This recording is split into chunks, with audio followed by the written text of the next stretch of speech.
This is Jeleniowo in northeastern Poland. It's about 7-8 kilometers to the north of Suwałki, and thus around 25 kilometers or thereabouts from the border with Lithuania, not so far from the Russian border as well. The population here is around just under 700 people, which is more or less what it was just before the Second World War. Only the people who live here today are different to the people who lived there then. If you go up here 200 or 300 meters, you've got a very interesting main square, and at the top end of the square on the right hand side there is a old wooden church, and in the wooden church it's got a colony of pond bats. Maybe being interested in nature, I found that very fascinating. It's the largest colony of pond bats in Poland. In fact, it's only one of 2 pond bat colonies in Poland, the other being in Kaszubia somewhere. But I'm here to talk about that part of the population which is no longer here. And here we have a sign to the 18th century Jewish cemetery 100 meters down here, and let's now walk down there and have a look at it. Now, in 1989, a gentleman whose name, Herman's his first name, I think his surname's Stockert, but you can find his story on the website cmentarze-żydowskie.pl, and his family came from here. His aunt went to live in New York at the beginning of the 20th century, and she earned enough money to bring over his mother, or his future mother, in 1912, and thus they were able to survive, or not be involved in the Holocaust, I should say. And as a result, he when he came back here, he was able to meet people here. He actually, reading his account, he actually met people that I know as well, or knew, because no longer alive. And in 1992, it was largely thanks to his work that the cemetery here was done up. But as you will see, it's in very good condition. There's a film called Pilgrimage to Jeleniowo, and in the first few minutes are on YouTube, but the rest isn't. But I believe it has been put onto on this television in the United States, even though it's clearly sort of an amateurish video, very similar, I suppose, in certain ways, the way I do things. When he first came here, you can see the photographs he took on that site. It didn't look as nice as this, but this needs to be pointed out very clearly. It had survived, which is something very important. So I strongly recommend reading his story, and I do want to see the entire film. I've only seen the bit that's on YouTube, which isn't, only about 7 minutes long or thereabouts. So so we have here a quote, a psalm. It says here it's zabytkowe, so it's a monumental, it's a historical object, a part of a historical museum. And below the message: these Jewish cemeteries are part of our joint past. They are places of a great deal of meaning for the spiritual and a great deal of spiritual and historical meaning. Let these places join together Poles and Jews whilst waiting for the final judgment. And that was a quote from John Paul II. I don't know how to translate the word martwychwstanie. Whilst waiting for the day of judgment and the resurrection, that's the word, resurrection of the Spirit, something along those lines. So let's have now a look inside. So the I was here earlier. Oh, I thought I'd I thought I jammed it.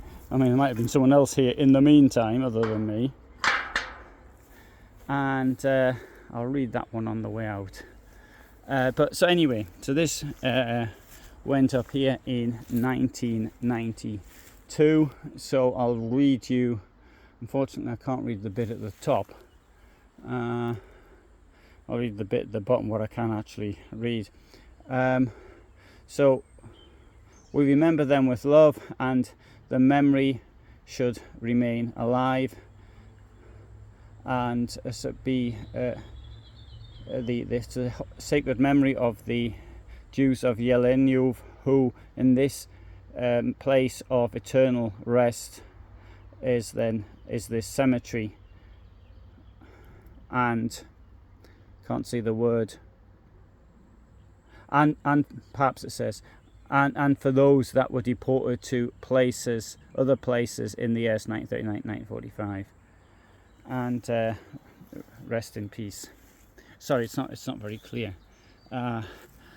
So coming in, now first thing I've got to say, look, it's been tended to. The cemetery, the grass has been cut, and that much it's been looked after, and indeed it is in good order. There were once 500 stones here. There are now 31 that I counted earlier. However, Herman, I hope he doesn't mind me calling him by his first name, there is one of them from Herman's own family here. The site is approximately half a hectare, something like that. But as you can see, I thought it was very attractive, in as much as it has been looked over. It's not entirely all weeds, at least this part isn't. And if we look at the stone here, it is readable. One of the things was that in the oldest stone here, so cemetery dates to 1765, the oldest stone I think 1789, and in those days people didn't use surnames on the stone. They would say your first name and your father's name, so it'd be like Alan, the son of Rex or whatever. And so that was so it's harder to trace people using the stones. There's only 2 stones here with a surname actually written on it. I mean, obviously it's June, it's really good weather, so everything looks great in June. But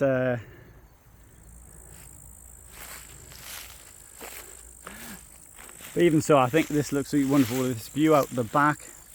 And if we come in here, walk down here. Now, oh, there's wild strawberries. A friend of mine told me how he saw the wild strawberries at Treblinka. I haven't noticed them there myself, but I think they're called wild strawberries in English. It's porządki in Polish. Come right down to the bottom down here so you can see the view. We've got some cows over there in the field. Whilst Herman was here, he managed to actually find some people who actually remembered what it was like before the war. There was accounts of people who would live here, and they would go to Suwałki to work, and so they'd go there on the Sunday, come back on the Thursday, and they would take with them their animals, including the cows and the horses. Often the cows were taken to be sold.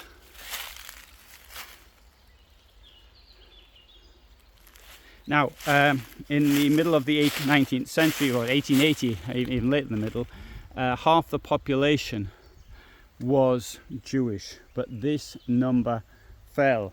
The number one reason is through emigration. Germany is very close, although the entrance points for emigrants to Germany, they may not have been allowed here, but from here, for example, you've got across the border today a place called Matzevot, or the former border, I should say, East Prussian border. You can still see the fortifications from 1939, which I was doing this morning. And so it was the population, the amount of Jews living here was about 1/5 of the population, or maybe even, sorry, I'm 175 people, sorry, so what's that? A quarter, let's say, of the population was Jewish at the time of the war broke out. So in December of 1939, people were gathered together, and they were forced. It was seen to the main square. They were beaten, they were abused, and then they were forced on vehicles that took them to Suwałki. And at Suwałki, they were held in the cellar of a hospital there, and it would seem that they were then moved to Biała Podlaska, or they're somewhere in that region anyway. They may have ended up in Międzyrzec, they may have ended up in Łuków. It's not clear. You can see these places. I've got videos of what the ghettos there looked like. And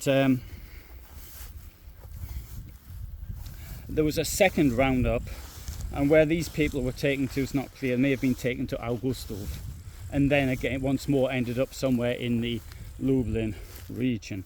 Now, of the people who were here, as this was very close to the Soviet occupied part of Poland, then some of them fled to the Soviet occupied area. Others certainly fled to Lithuania. There are accounts of people from here in Lithuania.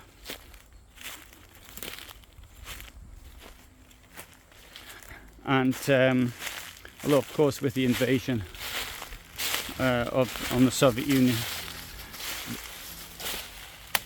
Lithuania was occupied by Stalin in 1940, and then the Nazis invaded Lithuania.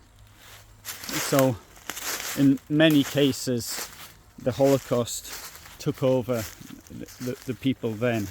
It's worth remembering, and I really must insist on this point, is that the people before the war were very poor, and then suddenly to take what little they had off them, forcing them to go to places like Suwałki and Augustów, and then putting them at the mercy of the Jewish authorities in those towns, who had very little to actually give to the refugees. And then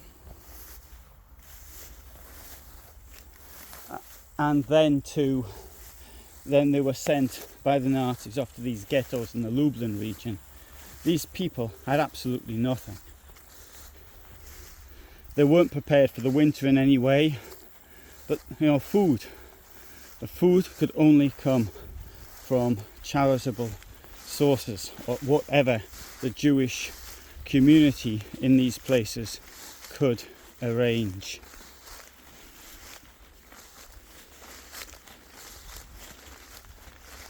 So I don't think that many of them would have ended up at Treblinka. I think they would have died of starvation and starvation related illnesses before they actually got there. Or for that matter, people from Łuków were shot by Police Battalion 101. I don't think they would have lived long enough for that.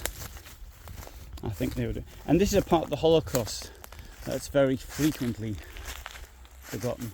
The amount of people who died of deliberate starvation, deliberately caused starvation.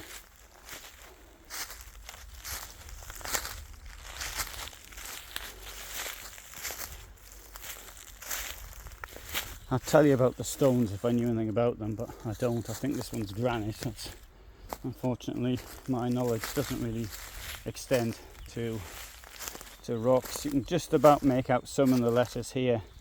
So I can make out the A, a T, yeah, sorry, just individual letters on that one. What I find particularly attractive though is this seat that's been put here. I wonder how long. I wonder if that is original or not. I think it must be, to be quite honest. You always find, I nearly always find chairs, seats like this in cemeteries, Catholic cemeteries in Poland. Maybe somebody put it here for that purpose. But I'd like to say how clean this is now. It might have been clean in 1989. Yes, I agree. 36 years ago. But now, and under communist times, what happened to the stones? It said 500 around, and now there is only 31. Well, most of them presumably used by the Nazis. They took them away for use paving stones, although to me it seems like a very odd choice of thing to do. I think it was done just to insult the dead. Some of them may have been stolen by locals, or taken by locals, shall we say. After the Second World War, there's quite a number of examples of things like that happening. Stones, because they were hard stone, useful for sharpening knives and things of that nature.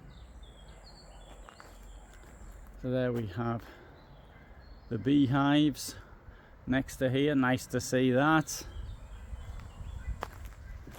I found this quite moving actually, maybe because I knew about Herman's story and his film, The Pilgrimage to Jeleniowo.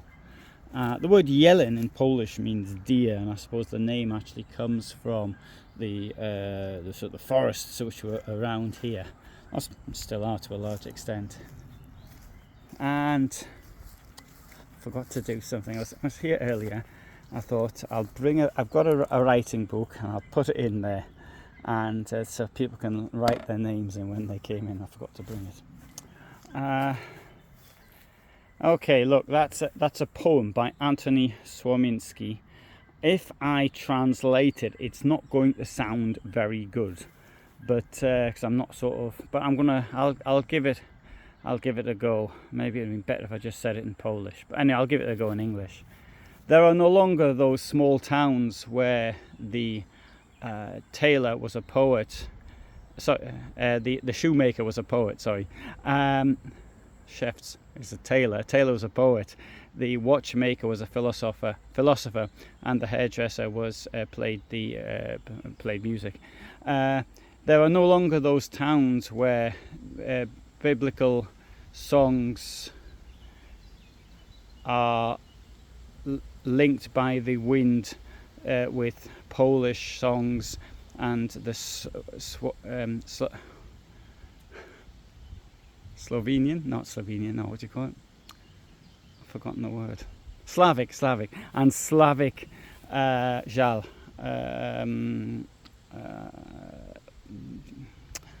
unhappiness, where old Jews in orchards under the shadow of cherry trees cried for the holy walls of Jerusalem. There are no longer those towns where the shadows where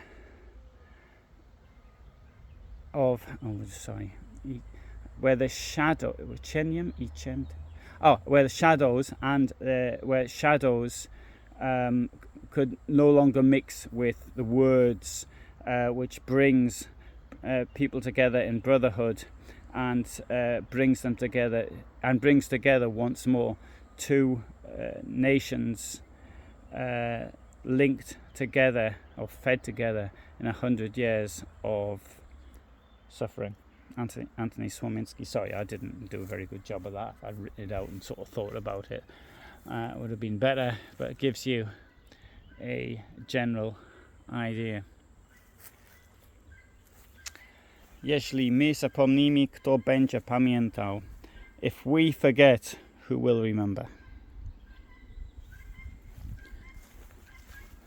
So that is the story of the Jews of this village, small village in northeastern Poland. It was in northeastern Poland then, because believe it or not, the closest border with Lithuania was the same then, in the interwar period, as it is today.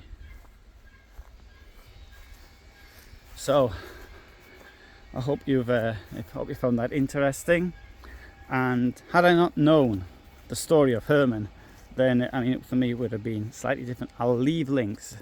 I'll leave a link to the film below, and I'll leave links to the cmentarz-żydowski.pl, because you probably won't find it below, if I remember, because I might forget. I do forget things. Often forget things when I upload things, and then I forget what actually was put in there. So you can actually remind me if it is not there. Now, I tour around Poland a lot. I've got lots of videos related to the Holocaust. That's my specialist area in history. So if that's the sort of thing that interests you, then you will want to subscribe. I upload every single day.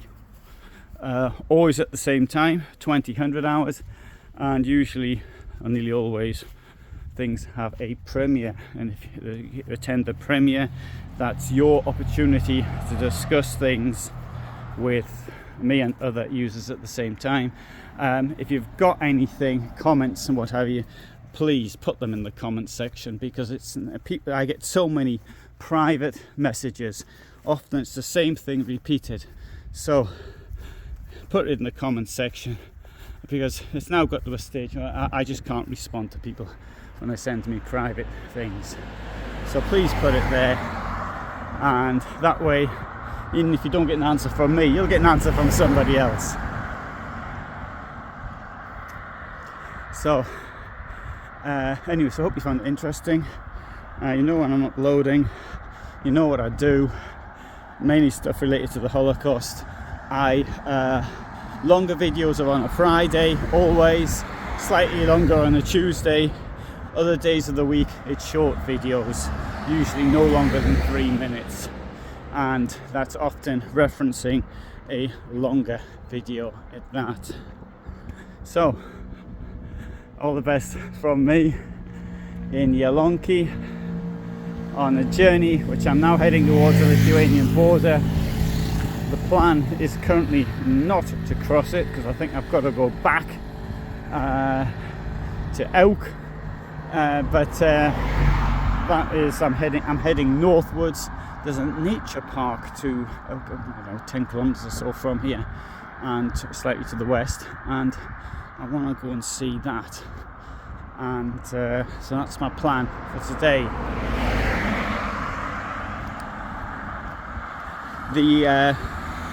I really do. I like this contact with nature that this sort of thing actually brings me. And I'll tell you about the village as well, what happened to the village in the Second World War. So this had largely been wooden buildings.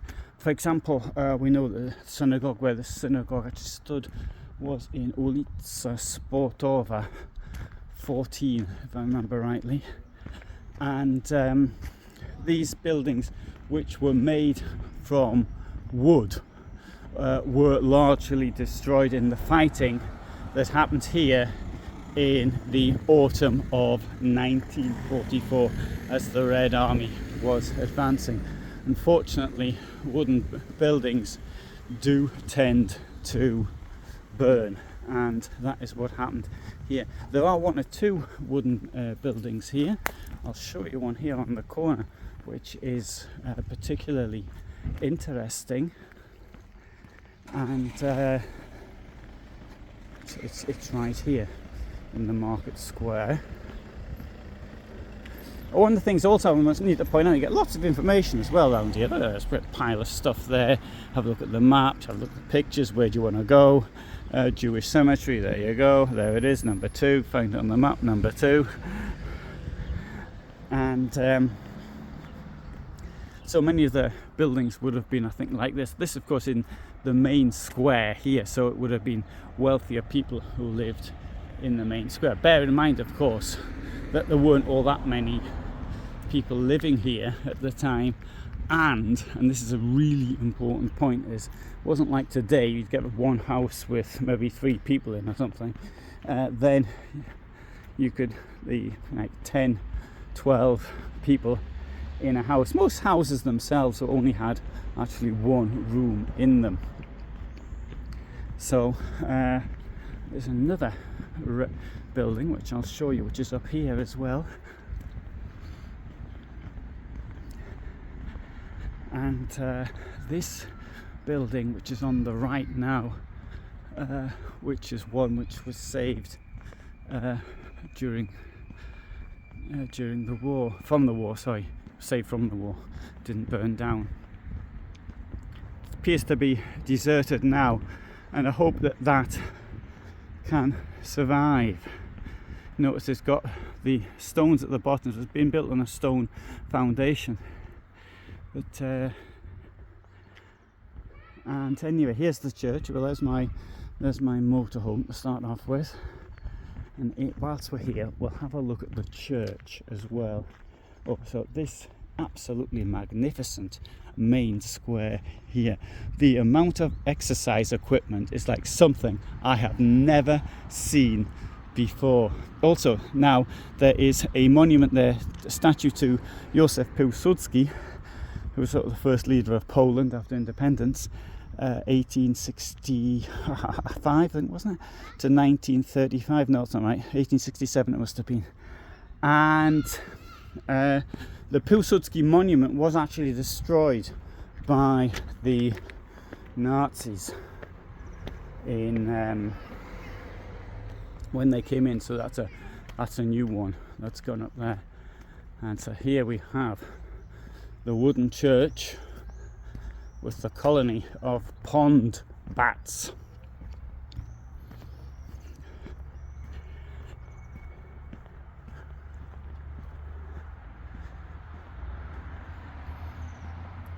It's got two towers. I don't know which one the bats live in. The church will be closed. I tried to get in earlier. Yeah, I'll take you down here so you'll get a better view of the wooden church from down here.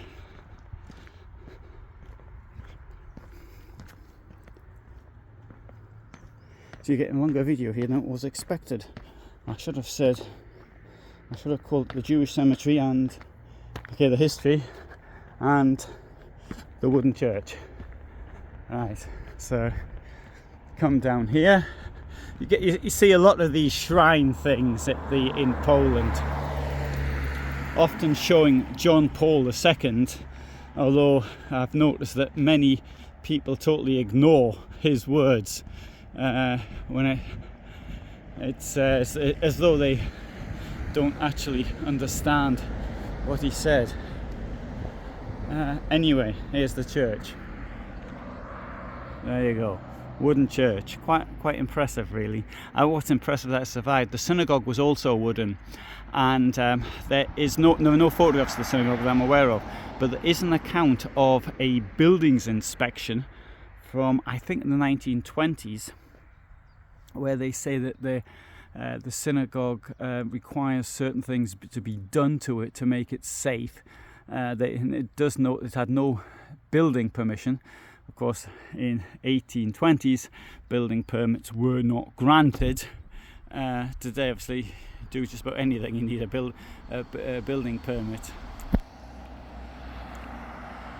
So there you go, Jeleniowo. Really nice place to visit, and I'm really glad I did this. Actually, it wasn't on the plan. It just sort of happened. That was in Suwałki, and I thought, I think I'll. In fact, I didn't even say that. I'm heading somewhere else, and I thought, I was heading Jeleniowo. I'll just stop there. And so that's how I ended up in this place. So there we go. Great little visit. So you see, I've walked from one end of the village to the other. You'll have noticed, of course, that this church for population, which is so small, is really big. So good.